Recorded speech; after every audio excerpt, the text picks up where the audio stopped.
Welcome back to my channel. We have Igbo language. Our topic today says simple command. Class, say it. Simple command. We are going to learn a topic that says simple command. Let's start. Igbo English. The first sentence here is number 1. Nodu ala. Say it, class. Nodu ala. Nodu ala means sit down. Nodu ala, sit down. Nodu ala, sit down. Number 2. Guzo ọtọ, stand up. Guzo ọtọ, stand up. Guzo ọtọ, stand up. Bịa ebe a, come here. Bịa ebe a, come here.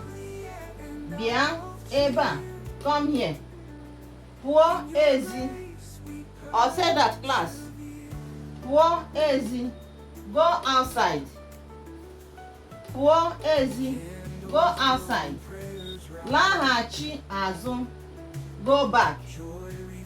Laghachi azụ, go back. Kele, greet. Kele, greet. Class, say it. Kele, greet. Kele, greet. Kwuo, talk. Kwuo, talk.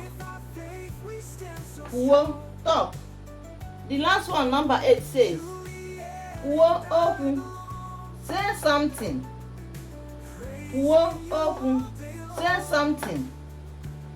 Kwuo okwu, say something. You can see that it is a short sentence that gives command. Guzo ọtọ, stand up. Nodu ala, sit down. Nodu ala, sit down. Kwuo, talk. Kwuo, talk. Kwuo okwu, say something. Kwuo okwu, say something. You can see that it is a short sentence, but it gives command. That is what we mean by simple command. The sentence is very simple. Come, bịa, go, ga, come, bịa, come here, bịa ebe a. It is a short sentence that gives command. That is why we call it simple command. Like, comment and share for others to follow us.